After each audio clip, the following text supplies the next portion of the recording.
समजा न्यूयॉर्कमधल्या एका अतिशय आलिशान 5 स्टार हॉटेलमध्ये पूर्णपणे मोफत राहायची ऑफर कुणाला दिली गेली. कोणीही लगेच तयार होईल. हो ना, सोबत सर्व सुखसोयी, उत्कृष्ट जेवण आणि राजेशाही थाट. पण तिथे राहण्याऐवजी रस्त्यावरील एखाद्या साध्या उघड्या मंडपात किंवा कडक थंडीत जमिनीवर झोपण्याचा पर्याय निवडला गेला. ऐकायला थोडं वेडेपणाचं वाटतंय ना? तसं पाहिलं तर कोणताही सामान्य माणूस ही पहिली ऑफर लगेच स्वीकारेल. अगदी बरोबर. पण एका बौद्ध भिक्खूसाठी हा वेडेपणा नसून त्यांच्या अस्तित्वाची आणि 2500 वर्षांच्या शिस्तीची ती एक अटळ गरज आहे. हो, आणि हेच त्यांना सामान्य माणसांपेक्षा वेगळं ठरवतं. नक्कीच. सामान्यतः जेव्हा आपण स्वातंत्र्याबद्दल विचार करतो तेव्हा आपल्या डोळ्यांसमोर एक अमर्याद नकाशा येतो. हातात तिकीट असेल तर आपण जगात कुठेही जाऊ शकतो. पण एका बौद्ध भिक्खूचा नकाशा असा नसतो. नाही, अजिबात नाही. त्यांच्या नकाशावर काही अदृश्य पण अतिशय कडक असे डेंजर झोन किंवा नो गो झोन असतात. आणि म्हणूनच आजच्या या सखोल चर्चेत आपण याच अदृश्य नकाशाचा वेध घेणार आहोत. आपण बौद्ध भिक्खूंसाठी असलेल्या अकोचर म्हणजे अयोग्य ठिकाणे या प्राचीन नियमांच्या जगात प्रवेश करणार आहोत. हा विषय खरंच खूप रंजक आहे. हो, आणि आधुनिक काळात जिथे हॉटेल्स, मॉल्स आणि रुग्णालय ही आपल्या जीवनाचा एक अविभाज्य भाग बनली आहेत, तिथे या प्राचीन नियमांचे काटेकोरपणे पालन करणे का महत्वाचे आहे हे आपण समजून घेणार आहोत. आणि यासाठी आपण काही अतिशय महत्त्वाच्या स्रोतांचा आधार घेणार आहोत. अगदी जसे की बौद्ध धर्मग्रंथ, विनय पिटक, थायलंडच्या सर्वोच्च बौद्ध परिषदेचे म्हणजेच महाथेर समाखोमचे नियम आणि आधुनिक काळातील काही संशोधने. तर मग सुरुवात करूया. जगात कुठेही जाण्याचे स्वातंत्र्य असताना अशी कोणती ठिकाणे आहेत जिथे जाण्यास एका भिक्खूला सक्त मनाई आहे? आता या प्रश्नाचं उत्तर शोधण्यासाठी आपल्याला थेट 2500 वर्ष मागे जावं लागेल. बौद्ध धर्मात भिक्खूंसाठी अतिशय कडक नियम आहेत, ज्यांना विनय म्हटलं जातं. अच्छा, म्हणजे हे नियम त्यांच्या जीवनशैलीचा पाया आहेत. हो, अगदी. या नियमांचा मुख्य उद्देश भिक्खूंचं पावित्र्य अबाधित ठेवणं हा आहे. स्रोतांनुसार अकोचर म्हणजे अशी ठिकाणे किंवा अशा व्यक्ती जिथं भिक्खूंनी जाणे किंवा त्यांच्याशी कोणताही संपर्क ठेवणे कटाक्षाने टाळले पाहिजे. मग या मूळ यादीत कोणकोणत्या ठिकाणांचा समावेश होतो? पारंपरिक बौद्ध साहित्यात अशा 6 मुख्य ठिकाणांचा किंवा व्यक्तींचा स्पष्ट उल्लेख आहे. यात वेश्या, विधवा स्त्रिया, अविवाहित प्रौढ स्त्रिया ज्यांना साव तेऊव किंवा वयस्क कुमारिका म्हटलं जातं त्यांचा समावेश आहे. हां, पुढे? याशिवाय तृतीयपंथी किंवा ज्यांना बंडोक म्हटलं जातं ते, भिखुणी आणि दारूची दुकाने यांचाही यात समावेश होतो. हे वाचल्यावर कुणालाही वाटेल की हे नियम अगदी स्पष्ट आणि तर्कसंगत आहेत. कोणत्याही संन्याशाने दारूच्या दुकानात किंवा वेश्यालयात जाऊ नये हे तर साहजिकच आहे. यात न समजण्यासारखं काय आहे? खरी गोम इथेच आहे. हे केवळ प्राचीन काळापुरतं मर्यादित राहिलेलं नाहीये. येथे सर्वात आकर्षक गोष्ट म्हणजे या यादीचा आधुनिक काळात झालेला विस्तार. म्हणजे काळाच्या ओघात समाज बदलला तसे नियमही बदलले. बरोबर. मोहाचे प्रकारही बदलले ना. त्यामुळे थायलंडच्या महाथेर समाखोम या सर्वोच्च बौद्ध परिषदेने आणि आधुनिक संशोधनांनी या अकोचरच्या व्याख्येत काही नवीन ठिकाणांची भर घातली आहे. कोणती नवीन ठिकाणे? आजच्या काळात मॉल्स, शॉपिंग सेंटर्स, मनोरंजन केंद्रे, थायलंडमधील चटुचकसारखे मोठे आणि गजबजलेले बाजार यात येतात. तसंच राजाशाही मिरवणुका पाहण्यासाठी गर्दीत उभं राहणं आणि विशेषतः हॉटेल्स यांचाही या निषिद्ध क्षेत्रांमध्ये समावेश करण्यात आला आहे. थांबा. मॉल्स आणि हॉटेल्स हे समजण्यासाठी आपण एक सादृश्यता वापरूया. मी असा विचार करत होते की समजा एखादा कडक शाकाहारी माणूस जो मांसाहाराला पूर्णपणे विरोध करतो, तो चुकून एखाद्या मटणाच्या दुकानात जाऊन उभा राहिला. मग लोक काय म्हणतील? तेच ना. आता तो तिथे काहीही खात नसला किंवा त्याने तिथून काहीही विकत घेतलं नसलं तरी रस्त्यावरून जाणारे लोक त्याच्याकडे संशयानेच पाहतील. हा माणूस इथे काय करतोय? याने नक्कीच काहीतरी खाल्लं असेल असा प्रश्न त्यांच्या मनात येईल. इथेही असाच काहीसा प्रकार आहे का? अगदी तंतोतंत. तुम्ही खूप योग्य उदाहरण दिलंत. बौद्ध तत्वज्ञानात या सामाजिक संशयाला किंवा लोकनिंदेला लोकवज्ज असं म्हणतात. लोकवज्ज म्हणजे लोकांची टीका. हो, लोकवज्ज म्हणजे जगाची निंदा किंवा समाजाकडून होणारी टीका. आता यामागचं मानसशास्त्र समजून घेणं खूप गरजेचं आहे. भिक्खूचं वर्तन केवळ त्याच्या स्वतःच्या आध्यात्मिक प्रगतीसाठी नसतं. मग ते आणखी कशासाठी असतं? बौद्ध भिक्खूंचं जीवन हे पूर्णपणे भिक्षाटनावर म्हणजे समाजाच्या दातृत्वावर अवलंबून असतं. जर समाजाने त्यांच्यावर विश्वास ठेवला नाही तर संपूर्ण भिक्खू संघाच्या अस्तित्वालाच धोका निर्माण होऊ शकतो. अच्छा, म्हणजे हा खऱ्या अर्थाने एक सर्व्हायव्हल मेकॅनिझम आहे. अगदी.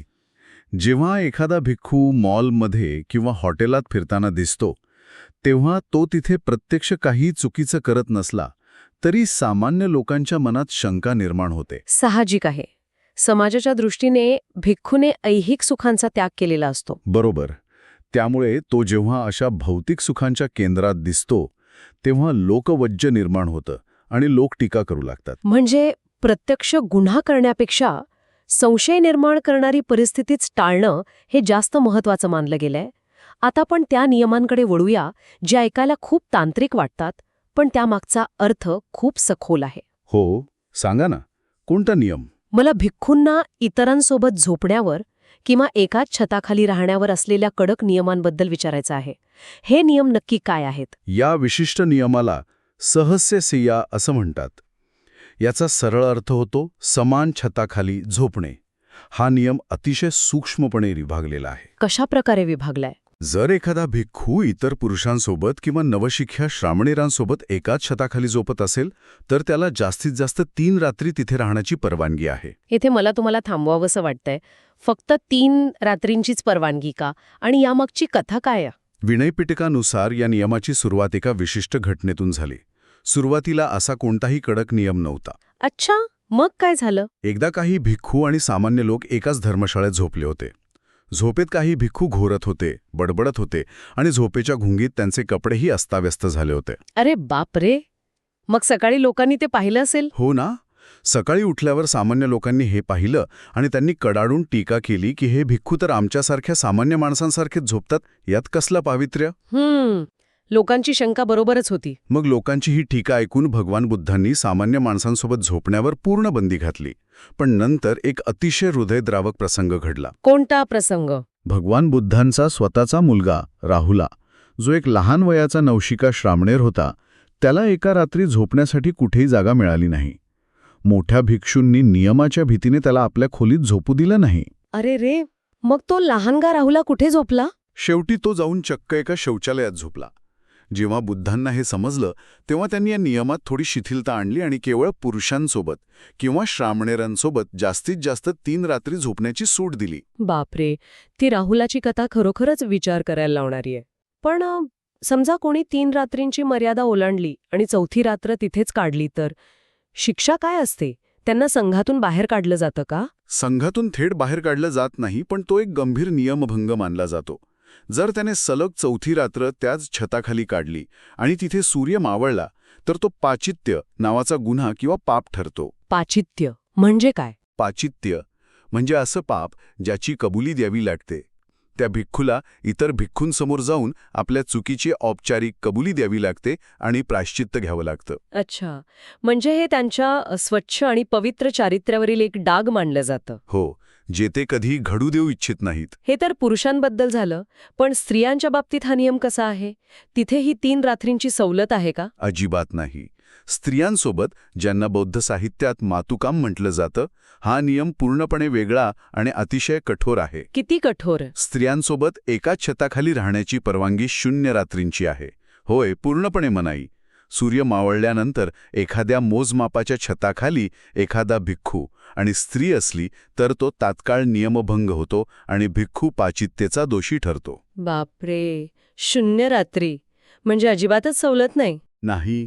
यामागे भिक्खू अनिरुद्ध यांची एक प्रसिद्ध कथा आहे. ते एका प्रवासादरम्यान एका धर्मशाळेत थांबले होते. दुर्दैवाने तिथे एक स्त्रीही थांबली होती आणि तिने त्यांना मोहात पाडण्याचा प्रयत्न केला. मग पुढे काय झालं? भिक्खू अनिरुद्ध हे अर्हत असल्यामुळे ते मोहपाशात अडकले नाहीत. पण अशा परिस्थितीमुळे समाजाला टीका करण्याची आणि चारित्र्यावर संशय घेण्याची मोठी संधी मिळते हे बुद्धांनी ओळखलं. आणि म्हणूनच त्यांनी स्त्रियांसोबत एकाच छताखाली राहण्यावर कायमची बंदी घातली. अगदी बरोबर. पण मला सांगा, हे जरा अव्यवहार्य वाटत नाही का? समजा ती इमारत खूप मोठी असेल, एखाद्या भव्य इमारतीत जिथे हजारो खोल्या आहेत आणि त्या एकमेकांपासून खूप दूर आहेत. भिक्खू एका कोपऱ्यात आणि ती स्त्री इमारतीच्या दुसऱ्या टोकात असलेल्या खोलीत.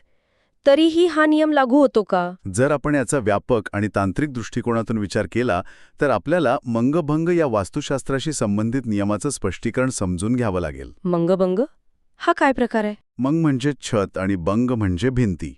बौद्ध नियमानुसार जर एखाद्या इमारतीला एक सलग छत आणि सलग भिंती असतील, मग ती इमारत कितीही मोठी असो, ती एकच वास्तू मानली जाते. अच्छा, म्हणजे सलग छत हा मुख्य मुद्दा आहे. हो, जर भिंती नसतील म्हणजे ती इमारत फक्त खांबांवर उभी असलेली उघडी धर्मशाळा असेल किंवा तिचं छप्पर अपूर्ण असेल तर तिथे हा नियम लागू होण्यातून सूट मिळते. कारण तिथे लपून राहण्यासारखं काही नसतं, बरोबर? अगदी. अशा उघड्या जागेत एकांतात होणाऱ्या गैरवर्तनाची शक्यता नसते आणि कुणीही बाहेरून सर्व काही पाहू शकत असल्याने लोकांची शंका पूर्णपणे नष्ट होते. हा नियम गुप्तता आणि एकांत नष्ट करण्यासाठी बनवलाय. म्हणजे जर सलग छत आणि भिंती असतील तर खोली कितीही दूर असली तरी तो नियम भंगच ठरतो. होय, 100%. अरे छा, जर छताचा आणि भिंतींचा हा मंगमंगचा नियम इतका कडक आहे तर मग आधुनिक हॉटेल्सचं काय? तिथे तर हजारो लोक एकाच छताखाली असतात. बरोबर, आणि तिथेच खरी अडचणी येते. मग हॉटेल हे तर भिक्खूंसाठी सर्वात मोठं डेंजर झोन झालं. आणि आजच्या या चर्चेचा हा सर्वात मुख्य गाभा आहे. कारण आजकाल अनेक भिक्खूंना परदेशात आंतरराष्ट्रीय परिषदांसाठी किंवा सेमिनारसाठी बोलावलं जातं. आयोजक मोठ्या आदराने त्यांच्यासाठी 5 स्टार हॉटेल बुक करतात. भिक्खू हॉटेलमध्ये का थांबू शकत नाहीत? तिथे तर त्यांना पूर्णपणे स्वतंत्र खोली दिली जाते ना? हा एक अतिशय ज्वलंत प्रश्न आहे आणि म्हणूनच अनेकदा तो वादग्रस्तही ठरतो. संशोधनातून आणि नियमांमधनं हे स्पष्ट होतं की हॉटेलमध्ये न थांबण्याची 3 अतिशय भक्कम कारणं आहेत. पहिलं कारण तर तो मंगचा नियम असेल. अगदी बरोबर. पहिलं आणि सर्वात तांत्रिक कारण जे आपण आत्ताच चर्चिलं, मंग, बंग आणि सहसय्या. हॉटेल्समध्ये त्याच इमारतीत त्याच सलग छताखाली स्त्रिया म्हणजे मातुकाम आणि इतर पुरुष वास्तव्यास असतात. म्हणजे जरी त्यांची खोली वेगळी असली तरी इमारत एकच असते. हो, आणि दरवाजा आतून बंद असला तरी संपूर्ण इमारतीचं छत एकच असल्यामुळं हा थेट नियमभंग आहे. तिथे सूर्य मावळताच भिक्खूकडून पाचित्ययेचा गुन्हा घडतो. म्हणजे वास्तुशास्त्राचा तो काचिम नियम आधुनिक हॉटेलच्या रचनेला थेट आडवा येतो. दुसरं कारण काय आहे? दुसरा महत्त्वाचं कारण म्हणजे हॉटेलचं स्वरूप. हॉटेल हे मुळातच ऐहिक सुखे, मनोरंजन आणि सांसारिक क्रियाकलापांचं केंद्र असतं. तिथे लोक सुट्ट्या घालवायला, मजा करायला आणि जोडपी एकत्र वेळ घालवायला येतात. थोडक्यात सांगायचं तर ते एक अकोचर आहे. नक्कीच. आणि तिसरं अत्यंत महत्त्वाचं कारण हे आयोजकांच्या जबाबदारीशी संबंधित आहे. आयोजकांची जबाबदारी? म्हणजे भक्तांची? हो, जेव्हा भक्त किंवा शिष्य भिक्खूंना परदेशात आमंत्रित करतात तेव्हा त्यांच्यासाठी हॉटेल सोडून इतर योग्य निवाऱ्याची व्यवस्था करणं ही पूर्णपणे त्या भक्तांचीच जबाबदारी आहे. त्यांनी भिक्खूंना हॉटेलमध्ये थांबण्याचा आग्रह करता कामा नये. पण जर समजा एखाद्या शिष्याला दुसरा कोणताही पर्याय मिळाला नाही, परदेशात त्यांच्या स्वतःचं मालकीचं घर नाही आणि तिथे जवळपास कोणताही बौद्धविहार किंवा मंदिर नाही, थंडीचे दिवस आहेत आणि परिषदेची वेळ जवळ आली आहे, अशा परिस्थितीत भिक्खूंनी काय करावं? त्यांनी परिस्थितीशी थोडी तडजोड करावी का? अजिबात नाही. सूत्रांमध्ये आणि महाथेर समाखुमच्या मार्गदर्शक तत्वांमध्ये याचा अतिशय स्पष्ट उल्लेख आहे. जर योग्य निवासाची व्यवस्था नसेल तर भिक्खूंना तो दौरा पूर्णपणे नाकारण्याचा किंवा विमानतळावरूनच परत फिरण्याचा पूर्ण अधिकार आहे. म्हणजे थेट दौरा रद्द करायचा? होय, कारण बौद्ध तत्वज्ञानात एक अत्यंत प्रभावी वाक्य आहे, प्राणापेक्षा शिस्तीचं रक्षण करणं अधिक महत्त्वाचे आहे. जर त्यांनी विचार केला की जाऊ दे, एकच तर रात्र आहे, कुणाला समजणार आहे, माझा उद्देश तर परिषदेत धर्मोपदेश करण्याचा आहे, तर तिथेच त्यांच्या तत्वांचा पाया ढासळतो. खरंच आहे. कारण जर त्यांनी नियमांशी तडजोड केली, जर ते स्वतःच हॉटेलच्या मऊ गाद्यांवर झोपत असतील आणि रूम सर्व्हिसचा आनंद घेत असतील, तर त्यांनी इतरांना मोहाचा त्याग करायला सांगण्यात काय अर्थ उरतो? तुम्ही अगदी अचूक मुद्दा पकडलात. यामुळे त्यांच्या शिकवणीचं पावित्र्य नष्ट होतं. जेव्हा ते लोकांना सांगतील की भौतिक सुखांचा त्याग करा, तेव्हा त्यांचे शब्द पूर्णपणे प्रभावहीन होतील. लोक त्यांच्याकडे बोट दाखवून म्हणतील, तुम्ही स्वतः तर पंचतारांकित हॉटेलमध्ये राहता आणि आम्हाला मात्र त्यागाच्या गोष्टी सांगता. बरोबर. त्यांची शिकवण ऐकायला कुणीही गांभीर्याने तयार होणार नाही. आणि आजच्या सोशल मीडियाच्या युगात तर हे आणखीनच भयंकर आहे. एखाद्याने भिक्खूला हॉटेलच्या लॉबीमध्ये, लिफ्टमध्ये किंवा ब्रेकफास्ट बुफेजवळ पाहिलं, त्याचा फोटो काढला आणि तो इंटरनेटवर व्हायरल केला, तर क्षणात लाखो लोकांपर्यंत तो पोहोचेल. हो, आणि मग लोक सत्य काय आहे, ते परिषदेसाठी आले होते की सुट्ट्या घालवायला, याची शहानिशा करत बसणार नाहीत. नक्कीच. लोक लगेच जज करायला लागतात. सोशल मीडियामुळे ही आग वणव्यासारखी पसरते. यामुळे केवळ त्या एका भिक्खूचं वैयक्तिक नुकसान होणार नाही, तर संपूर्ण बौद्ध भिक्खू संघाच्या प्रतिमेला आणि अस्तित्वाला मोठा धक्का पोचेल. संस्थात्मक प्रतिमेचं नुकसान हे वैयक्तिक चुकीपेक्षा खूप मोठं आणि दुर्गामी असतं. म्हणजे हॉटेलमध्ये न जाण्याचा हा कडक नियम संघाची विश्वासार्हता टिकवण्यासाठी एक मजबूत संरक्षक ढाल म्हणून काम करतो. अगदी तसंच. हे सगळं ऐकल्यावर माझ्या मनात एक अतिशय गंभीर प्रश्न निर्माण झालाय. हॉटेल टाळता येईल, परदेश दौरे रद्द करता येतील, पण आधुनिक जगात अशी काही ठिकाणं आहेत जिथे जाणंही चैन नसून जगण्या मरण्याची गरज असते. तुम्ही रुग्णालयांबद्दल बोलत आहात का? हो, रुग्णालये. जेव्हा एखादा भिक्खू गंभीर आजारी पडतो तेव्हा तो रुग्णालयात कसा राहतो? रुग्णालये ही तर हॉटेल्सपेक्षाही मोठी असतात. तिथे हजारो खोल्या, एकाच सलग छताखाली स्त्रिया, इतर पुरुष रुग्ण, डॉक्टर सगळीच गर्दी असते. हा पेच कसा सोडवला जातो? हां, खरोखरच एक अतिशय मोठा प्रशासकीय आणि धार्मिक पेच आहे.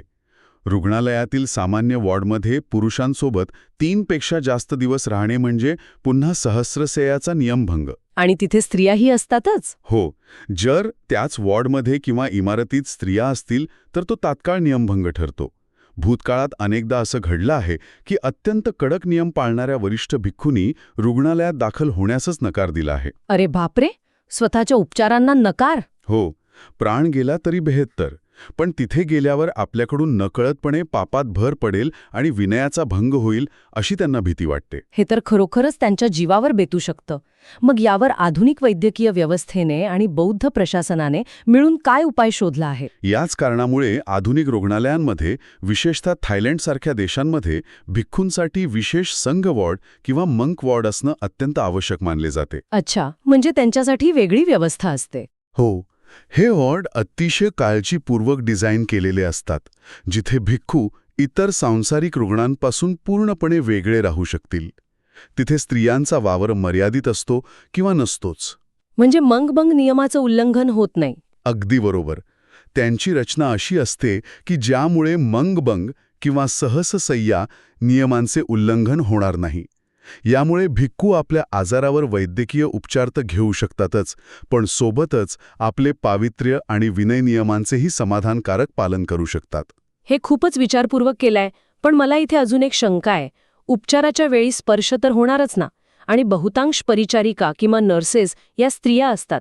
मग नाडी तपासणे, इंजेक्शन देणे यांसारख्या गोष्टी करताना हा नियम पूर्णपणे कोलमडत असेल नाही का? त्यांच्याशी संवाद कसा साधला जातो? हा खूप चांगला प्रश्न आहे आणि रुग्णालयांनी यासाठी काही अत्यंत कडक मार्गदर्शक तत्वे लागू केली आहेत. परिचारिकांनी भिक्खूंना थेट आपल्या त्वचेचा स्पर्श करणं पूर्णपणे टाळलं पाहिजे. मग उपचार कसे करतात? जर स्पर्श करणं वैद्यकीयदृष्ट्या अत्यंत आवश्यक असेल तर त्यांनी हातमोजे म्हणजे ग्लव्ज वापरावेत किंवा मध्ये कापडाचा अडथळा असावा, जेणेकरून थेट स्पर्श होणार नाही. म्हणजे फिजिकल कॉन्टॅक्ट टाळला जातो. हो, तसंच सर्वात महत्त्वाचा नियम म्हणजे जेव्हा एखादी परिचारिका भिक्खूवर उपचार करत असेल किंवा तपासणी करत असेल, तेव्हा तिथे कायम तिसऱ्या व्यक्तीची उपस्थिती असणे बंधनकारक असते. तिसरी व्यक्ती म्हणजे दुसरा डॉक्टर किंवा वॉर्ड बॉय? हो, किंवा भिक्खूचा शिष्य. भिक्खू आणि स्त्री कधीही बंद खोलीत एकटे राहू शकत नाहीत. हे सर्व पुन्हा त्याच कारणासाठी आहे, चारित्र्यावर संशयाला कोणतीही जागा उरू न देणे आणि लोकवज्जे टाळणे. हे सर्व सविस्तर ऐकताना आणि समजून घेताना मला जाणवते की अकोचरचे हे नियम केवळ एखाद्याला विनाकारण बांधून ठेवणारी जाचक बंधने नाहीत. आपण सुरुवातीला जो नकाशाचा उल्लेख केला होता, त्या नकाशावर हे नियम म्हणजे काटेरी कुंपण नसून भिक्खूंच्या मनाचं आणि त्यांच्या पवित्र प्रतिमेचं बाह्य जगाच्या मोहांपासून रक्षण करणारं एक अभेद्य चिलखत आहे. खूप छान शब्दात मांडला तुम्ही हा विचार. शिस्त ही केवळ त्यांच्या अस्तित्वाचा नाही, तर त्यांच्या संपूर्ण शिकवणीचा गाभा आहे. अगदी बरोबर. बौद्ध साहित्यात एका ठिकाणी अतिशय सुंदर म्हटलं आहे की भिक्खू हा समाजाचा पुण्याचा मळा आहे. समाज तिथे आपले पुण्य पेरतो. जर त्या मळ्याची मातीच प्रदूषित झाली तर त्यात चांगलं आध्यात्मिक पीक कसं येईल? हे कडक नियम तीच माती शुद्ध आणि सुपीक ठेवण्याचं काम करतात. आजच्या या चर्चेतून आपण एक अतिशय महत्त्वाची गोष्ट नक्कीच शिकू शकतो. आधुनिक माहितीच्या आणि सततच्या व्यत्ययाच्या युगात जिथे सगळीकडे मोहाचे क्षण आहेत, तिथे आपले ध्येय जपण्यासाठी स्वतःचे काही नियम किंवा बाउंड्रीज असणे किती महत्त्वाचे आहे. हो, कारण भौतिक जगाचे नियम जसे भिक्खूंना लागू पडतात तसेच मानसिक नियम आपल्याला लागू पडतात. लक्ष विचलित करणाऱ्या या जगात स्वतःला स्थिर ठेवण्यासाठी शिस्त ही सर्वांनाच हवी असते.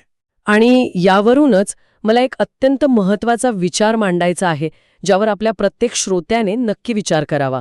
आपण आज पाहिलं की बौद्ध भिक्खू आपलं मन शांत ठेवण्यासाठी आणि समाजाचा विश्वास टिकवण्यासाठी आपल्या भौतिक जागांचे, जसं की हॉटेल्स, रुग्णालय, मॉल्स यांचं इतक्या कठोरपणे व्यवस्थापन करतात. बरोबर. तर मग आजच्या काळात जिथे आपला बहुतांश वेळ स्क्रीन समोर जातो, तिथे एका सामान्य माणसाने आपली मानसिक शांती टिकवण्यासाठी आपल्या डिजिटल जागांचे म्हणजे आपला स्मार्टफोन, आपले सोशल मीडिया अकाउंट्स यांचं व्यवस्थापन करण्यासाठी कोणते डिजिटल अकोचर म्हणजे निषिद्ध क्षेत्र ठरवायला हवेत? हा खरोखरच विचार करायला लावणारा मुद्दा आहे. आपला तो डेंजर झोन कोणता आहे जो आपण ओलांडता कामा नये? हा विचार नक्कीच करण्यासारखा आहे. पुन्हा भेटूया अशाच एका नव्या सखोल चर्चेसह. तोपर्यंत स्वतःचे अकोचर शोधत रहा.